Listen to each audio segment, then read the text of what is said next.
जयपाल जी, नागौर से। राधा वल्लभ श्री हरिवंश। महाराज जी पिछले 1 वर्ष से आपके कीर्तन, सत्संग एवं एकांतिक वार्तालाप का श्रवण कर रहा हूँ तथा भगवान शिव की उपासना एवं नाम जप भी करता हूँ। महाराज जी मेरा एक संशय है। महाराज जी, पवित्र तीर्थ स्थानों, पवित्र धामों की यात्रा दर्शन से क्या लाभ है? महाराज जी, क्योंकि कई लोग तीर्थ यात्रा पर जाने पर बोलते हैं कि भगवान तो सर्वव्यापी है, तो क्यों दूर जाकर परेशान हो रहे हो? इस विषय में महाराज जी मेरा थोड़ा मार्गदर्शन करें। वो नहीं समझते हैं, वह ज्ञान से युक्त हैं, केवल बातें बनाते हैं कि सर्वव्यापी भगवान। साक्षात्कार किया है सर्वव्यापी भगवान का? जो ऐसी बातें करता ना वो जानता नहीं।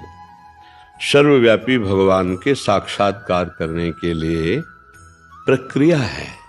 जैसे हमने बताया कि मेहंदी के पत्ते पत्ते में लालिमा छिपी हुई, लेकिन फाड़ के देख लो पत्ता आप, कहीं अगर हरे के सिवा लाली दिखाई दे तो मुझे बताना।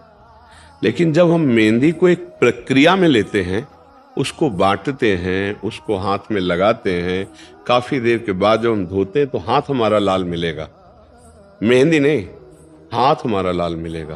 तो लाली मेहंदी में ही है, लेकिन एक प्रक्रिया से अनुभव में आए ना। जैसे हमने बताया कि दूध में घी है, तो आप दूध में पूड़ी पका के दिखाओ, नहीं पका पाओगे। उसकी प्रक्रिया है। दूध को औटाइए, दही बनाइए, मथिए, मक्खन निकालिए, फिर घी। ऐसे ही सर्वात्म भगवान विराजमान, उसकी प्रक्रिया है। क्या भगवान शिव बता रहे हैं प्रक्रिया? बोले हरि व्यापक सर्वत्र समाना,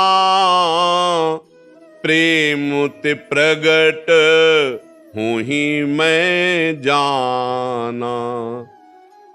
सर्वत्र हरि विराजमान है, लेकिन प्रेम से प्रकट होते हैं। बात समझ में? अब प्रेम कहां से प्रकट होता है? निष्पाप हृदय में। अब निष्पाप कैसे हो?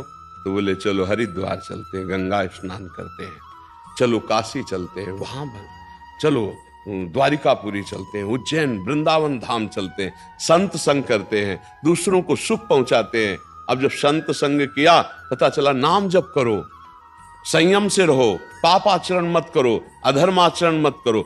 अब आप सत की तरफ चलने लगे, असत छूटने लगा। नाम जप से, सदाचरण से, तीर्थों के अवगाहन से, साधु समागम से हमारे जन्म जन्म के पाप नष्ट होने लगे, हृदय पवित्र होने लगा, भगवान को पुकारने लगे, हे नाथ कब दर्शन दोगे, हे प्रभु। अब प्रेम आ रहा है, और जहां विकलता बढ़ी कि अब रहा नहीं जा रहा भगवान के, उसी दिन भगवान दर्शन दे देंगे। कैसी विकलता होनी चाहिए? भागवत में लिखा, रुदुस्वरम राजन कृष्ण दर्शन लालसा। चिल्ला चिल्ला के कि अब जिया नहीं जा रहा प्रभु, आपके बिना अगर नहीं मिले तो प्राण निकल जाएंगे।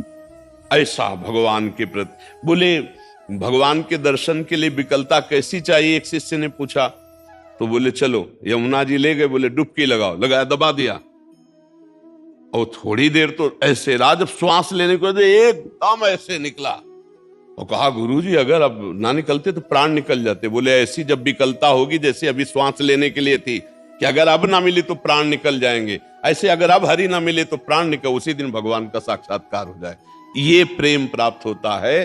तीर्थ अवगाहन, भगवद विग्रह दर्शन, साधु समागम, नाम जप, अच्छे आचरण, पापाचरण का त्याग, पापों का नाश, तब प्रेम प्रकट होता। उसी प्रेम से भगवान प्राप्त होते। इसलिए जरूरी है ये सब। वो क्या जाने, वो क्या जो केवल बात बना देना, इससे थोड़ी बात बनती है दूध के रेसे रेसे में घी पूड़ी पका के दिखाओ। गाय के पूरे शरीर में दूध है, उसका एक स्थान है, दुग्ध का स्थान। जब बछड़ा ऐसे ऐसे करता है तो पूरे शरीर के रक्त से दुग्ध बनकर के थनों में आता है। कहां बच्चा गर्भ में आया तो भगवान का चमत्कार देखो, रक्त को दूध में बदल दिया, और वो पूरे शरीर की माता का जो रक्त है वो बच्चे के लिए दूध बन करके उसके प्राणों का पोषण करता है। जैसे पूरे शरीर में गाय के दुग्ध विराजमान है, पर आप निकाल नहीं सकते कि यहां से हम कान से दूध निकाल ले, वो थन का स्थान है। वहां जब बछड़ा करे तो पिन्हा जाती है, उसके रक्त का ही दूध बनता है। गाय के शरीर के जो पहले जो पाचन तंत्र में, वो फिर जाकर के बनता है।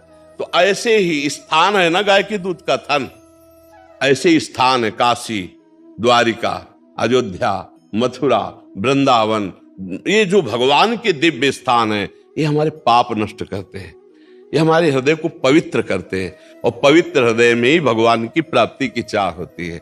इसलिए प्रायः जो भगवत प्राप्ति की चाह रखते, धामों की यात्रा करने, 4 दिन यहाँ रुके, 4 दिन और कष्ट सहते हैं, गंगा यमुना का अवगाहन करते हैं, भगवान के दर्शन करते हैं, परिक्रमा करते हैं, जो कुछ बन सका दूसरों की सेवा करते हैं, भजन करते हैं।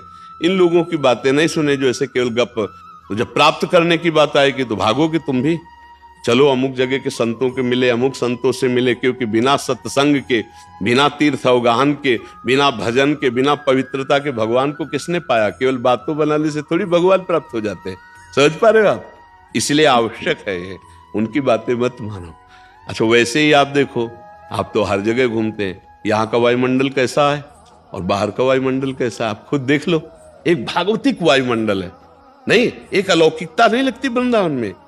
अगर आपकी दृष्टि सही है तो आपको एक अलौकिक आनंद लगेगा कि भाई ये तो दुनिया से निराला है।